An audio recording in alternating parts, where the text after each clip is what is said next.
Good morning, students.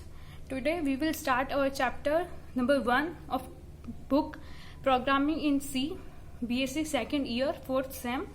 इसका chapter number first है computer a general introduction, जिसमें basically आपके पास 5 टॉपिक्स हैं. फर्स्ट है इंट्रोडक्शन, जिसमें आप टाइप्स ऑफ कंप्यूटर्स पढ़ोगे. सेकंड है प्रोग्रामर्स मॉडल. थर्ड है बेसिक टर्मिनोलॉजीज, मीन्स जो बेसिक टर्म्स यूज होती हैं. And the fourth is algorithm and the fifth is flow chart, जो कि ये जो टॉपिक्स हैं मोस्ट इंपॉर्टेंट है. अब ये कैसे इंपॉर्टेंट है वो हम देखते हैं प्रीवियस ईयर के क्वेश्चन से, कि प्रीवियस ईयर के क्वेश्चंस में इस चैप्टर से क्या क्या क्वेश्चंस पूछे गए हैं. एमडीयू 2017 में पूछा गया था क्वेश्चन नंबर फर्स्ट का, जो फर्स्ट पार्ट था. देखो, आपका टोटल 30 मार्क्स का क्वेश्चन होता है और 30 मार्क्स का क्वेश्चन पेपर होता है. यूनिट नंबर 1 में एक क्वेश्चन कंप्लीट करना होता है आपको, तो एक क्वेश्चन 5 मार्क्स का होता है, जो कि 2.5 एंड 2.5 में डिवाइड होता है. मीन्स फर्स्ट पार्ट होता है 2.5 का, सेकंड पार्ट होता है 2.5 का. सिमिलरली यूनिट नंबर 2 से भी एक क्वेश्चन करना होता है, जो कि 5 मार्क्स का होता है, 2.5 एंड 2.5. अब यूनिट नंबर 3 में और 4 में आपका क्या होता है कि 5.5 का मार्क्स का क्वेश्चन होता है, जो कि फर्स्ट पार्ट आपका 3 मार्क्स का होता है और सेकंड पार्ट आपका 2.5 का होता है. और यूनिट नंबर 5 में आपके आते हैं कंपल्सरी क्वेश्चंस, जो कि 1.5 के होते हैं. और ये कितने आते हैं? 6 क्वेश्चंस आते हैं 1.5 के. तो टोटल मार्क्स यूनिट नंबर 5 से कितने बनते हैं? 9 मार्क्स का. तो आपका जो यूनिट नंबर 1 है वो 1, 2, 3 एंड 4 चैप्टर से बनता है. तो आज हम कर रहे हैं चैप्टर नंबर फर्स्ट, जो कि मोस्ट इंपॉर्टेंट है. उसके टॉपिक्स हैं एल्गोरिथम एंड फ्लो चार्ट, जो कि आपको बहुत अच्छे से करने हैं. तो 2017 में देखो, draw a flow chart for factorial computation. ठीक है, फ्लो चार्ट से क्वेश्चन आ गया. सेकंड क्वेश्चन नंबर सेकंड का सेकंड पार्ट था, draw a flow chart to check whether a number is a prime और नॉट. ठीक है, आगे हम पढ़ेंगे कैसे करना है. 2016 में आया what is an algorithm, what are its merits and demerits, means इसकी एडवांटेज और disadvantage. Draw a flow chart to find whether a particular year is a leap year or not. Draw a flow chart to find whether a particular year is a leap year or not. Okay. और एक और question था, that is write the flow chart of the else if ladder. ठीक है, तो means ये important question, important chapter है आपका, और ये 2 टॉपिक्स मोस्ट इंपॉर्टेंट है, जिससे देखो 2 पेपर्स में 5 मार्क्स के क्वेश्चंस पूछे जा रहे हैं. सो हम स्टार्ट करते हैं अपना topic number first, that is introduction. Introduction में नंबर फर्स्ट क्या है? Types of computer. कंप्यूटर के कौन कौन से टाइप होते हैं. अब देखो, टाइप्स ऑफ कंप्यूटर में 3 टाइप्स के कंप्यूटर आप बेसिकली पढ़ते हो. वैसे तो बहुत डिफरेंट टाइप के कंप्यूटर्स होते हैं कि जो पर्सन्स यूज कर रहे हैं उसके बिहाफ पे, ठीक है, हमें किस टाइप की एफिशिएंसी चाहिए. लेकिन अब आप बेसिकली 3 तरह के कंप्यूटर्स पढ़ रहे हैं.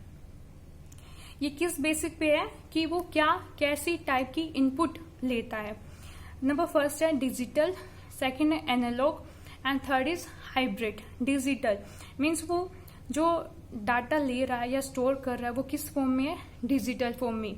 ठीक है, 0, 1 की फॉर्म में, 0, 1 to up to 9. लेकिन मशीन क्या करती है? उसको 0, 1 में बाद में कन्वर्ट कर देती है. फिर है एनालॉग. एनालॉग क्या होता है? जो कि कंटिन्यूअस डाटा होता है. जैसे हम साइन का ग्राफ पढ़ते हैं, जो कि इस टाइप से जाता है ना, तो इस टाइप के कंटिन्यूअस डाटा लेते हैं. अभी किस में यूज होता है? जैसे थर्मामीटर में. थर्मामीटर क्या करता है? प्रोसेस करता है टेम्परेचर को और हमें क्या देता है? रिटर्न करता है इट्स मेजर. फिर है hybrid. As a name indicate, ये हाइब्रिड कंप्यूटर है, मीन्स डिजिटल प्लस एनालॉग का हाइब्रिड है. For example, monitoring heart beats in cardiogram, means जो हार्ट बीट मेजर की जाती है. आपने देखा होगा कि वो छोटे से कंप्यूटर होता है, उसमें एक में ऐसे हार्ट बीट भी चल रही होती हैं और नीचे डिजिट्स भी लिखी आ रही हैं कि हार्ट बीट का रेट कितना है. तो वो हाइब्रिड कंप्यूटर होता है, जो कि डिजिटल प्लस एनालॉग दोनों के कॉम्बिनेशन पे वर्क करता है. तो ये था आपका टॉपिक नंबर फर्स्ट, जिसमें आपने पढ़ा digital, analog and the hybrid. ठीक है, ये बस आप एक बार सुन लो. ज़्यादा इसको लर्न करने की जरूरत नहीं, क्योंकि इससे ऐसा कोई क्वेश्चन अभी तक नहीं पूछा गया। फिर आपका है important topic, that is programmers model of a computer. ये है 2013 में इससे क्वेश्चन पूछा गया था। बेसिकली कि कंप्यूटर के क्या क्या कंपोनेंट्स होते हैं। इसमें देखो तीन चीजें होती हैं, processor that is CPU, memory, ठीक है, फिर है इनपुट एंड आउटपुट डिवाइसेस। सबसे पहले पढ़ते हैं कंप्यूटर क्या होता है। कंप्यूटर कंप्यूटिंग इंजन होता है जो कि एग्जीक्यूट करता है सीक्वेंस ऑफ इंस्ट्रक्शंस को, या फिर प्रोग्राम्स कह सकते हैं। Brain of a computer, computer का ब्रेन होता है। पढ़ाई हो गई तो छोटी क्लासेस में भी कि ब्रेन ऑफ कंप्यूटर किसे कहते हैं, सीपीयू को, और इसकी फुल फॉर्म क्या होती है, सेंट्रल प्रोसेसिंग यूनिट। अब ये कंसिस्ट करता है टू टर्म्स को, control unit and arithmetic and logic unit, ALU। अब कंट्रोल यूनिट क्या होती है, कंट्रोल यूनिट मीन्स जो कंट्रोल करती है। पहले हम अर्थमेटिक को देखते हैं। एज अ नेम इंडिकेट की क्या करती है, अर्थमेटिक। अर्थमेटिक से क्या, प्लस माइनस मल्टीप्लाई डिवाइड, ये सब अर्थमेटिक ऑपरेशंस इसके कंट्रोल में रहते हैं। लॉजिक यूनिट्स जो होती है ना, वो भी इसी में रहती हैं। द मीन्स आप क्या लिखोगे, the various arithmetic and logical operations such as addition, subtraction, comparison, etc. are performed in this unit. Okay. So students, ये हैं मेरे नोट्स जो कि फिजिक्स के हैं, पिछले 3rd सेम की हैं, जिसमें आपका चैप्टर नंबर 1 ही था कंप्यूटर ऑर्गेनाइजेशन। तो वो चैप्टर और ये चैप्टर बिल्कुल सेम ही है, उसमें भी बेसिक था, इसमें भी बेसिक ही है। जैसे हमारा ये जो ब्लॉक डायग्राम है सीपीयू का, कि ये हमारा क्या है, सीपीयू। सीपीयू में हमारे 3 चीजें होती हैं, arithmetic and logic unit, memory unit and the control unit. Okay, और ये है इनपुट, ये है आउटपुट यूनिट। इनपुट यूनिट क्या करती है, देखो अर्थमेटिक मेमोरी इनपुट क्या करती है, मेमोरी के पास हम जो भी हम इनपुट डालते हैं वो मेमोरी के पास जाता है। फिर अर्थमेटिक कुछ ऑपरेशंस हो गए, और कंट्रोल यूनिट कंट्रोल करती है इन सारे ऑपरेशंस को, मेमोरी को, और फिर जैसे रिजल्ट आ जाता है वो कहाँ जाता है, एज अ आउटपुट यूनिट के पास जाता है। ठीक है, इसमें जो ये एरो है वो किसको डिनोट करती है, डाटा एंड कंट्रोल पाथ को, और जो ये डैश से बनाई हुई एरो है वो करती है कंट्रोल सिग्नल पाथ। मीन्स कि सिग्नल्स कहाँ कहाँ से जा सकता है, मीन्स सिग्नल यहाँ कंट्रोल से अर्थमेटिक में जा सकता है। ठीक है, तो इस टाइप से। तो ये ब्लॉक डायग्राम में अगर आपसे क्वेश्चन पूछा जाता है प्रोग्रामर्स। सो स्टूडेंट्स, अब हम देखते हैं input unit. Input unit performs the function of transforming data and instructions. वो क्या करती है कि वो डाटा और इंस्ट्रक्शंस को ट्रांसफॉर्म करती है।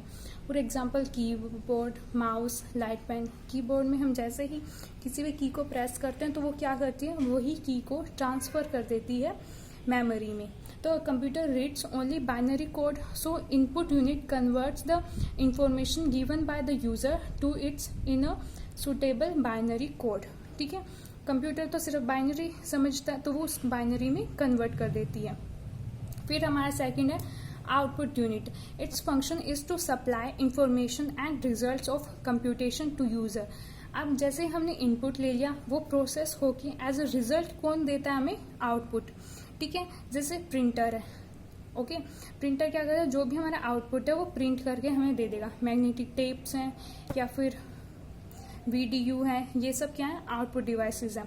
It changes results to a form readable by user. It supply results to user.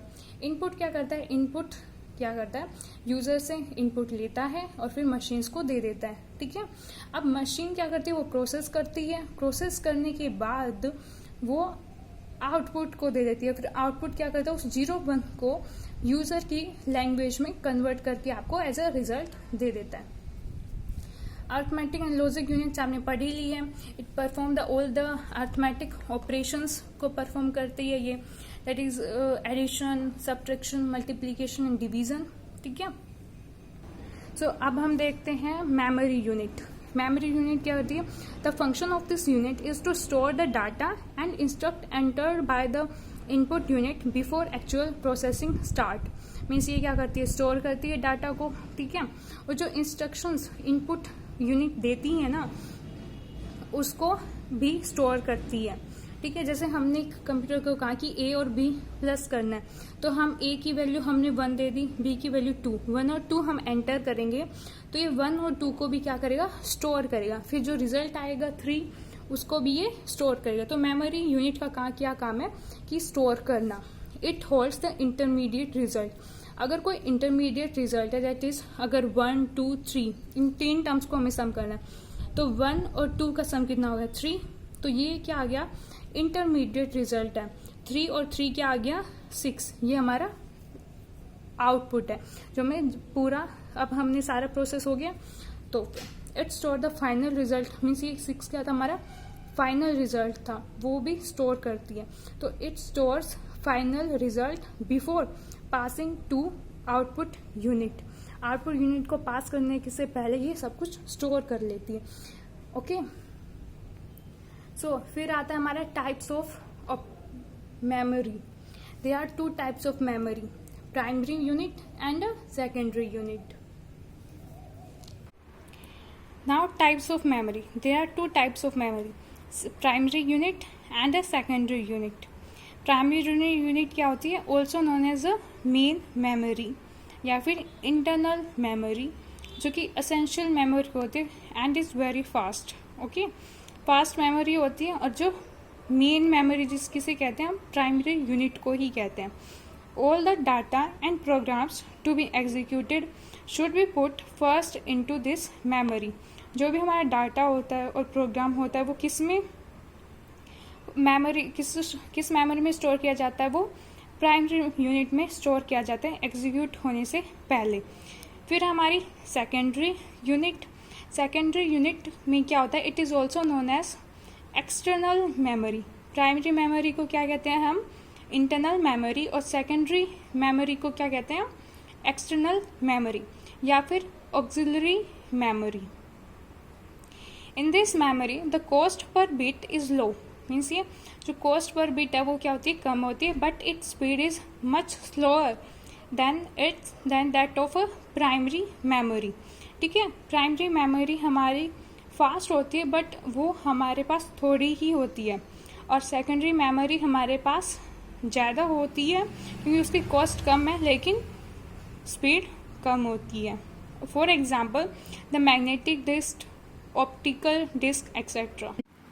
जो हमारी प्राइमरी मेमोरी होती है उसके 2 सब टाइप्स होते हैं, RAM and the ROM. RAM stand for the read access memory, जिसमें हम रीड एंड राइट कर सकते हैं।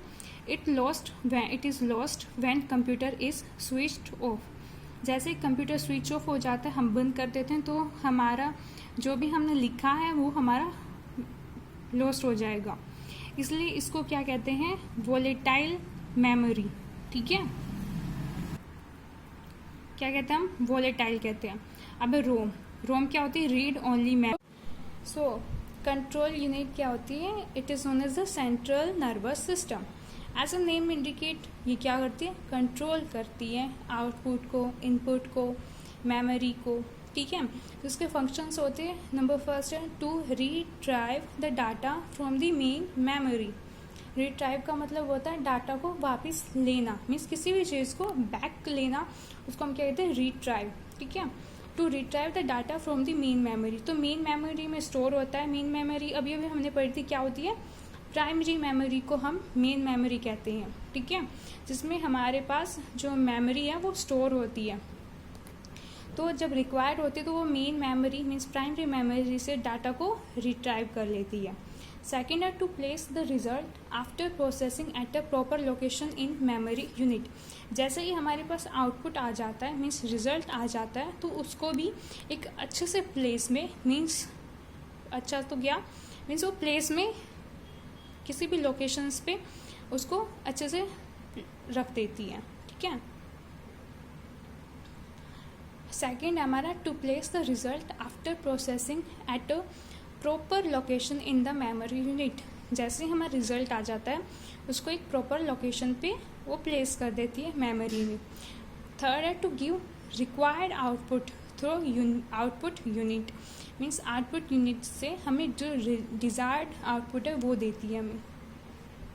सो अभी तक आपने 2 टॉपिक्स कवर कर लिए हैं, ठीक है। इंट्रोडक्शन और जो प्रोग्रामर्स मॉडल कंप्लीट कर लिया है। अब हमारी है टॉपिक नंबर 3 है, जिसमें हम बेसिक टर्म्स पढ़ेंगे कि जो डिजिटल कंप्यूटर होता है ना, वो बाइनरी फॉर्मेट्स में 0 और 1 में ही डाटा को स्टोर करता है। क्यों? क्योंकि मशीन को वही समझ में आता है, ठीक है। तो अब हम इसमें कम पढ़ते हैं कि 0-1 में हम कैसे ट्रांसफ़र करते हैं इन सब चीज़ों को। तो उसके लिए हमें ये 5 टर्म्स पता होनी चाहिए: translator, assembler, high level language, compiler and interpreter.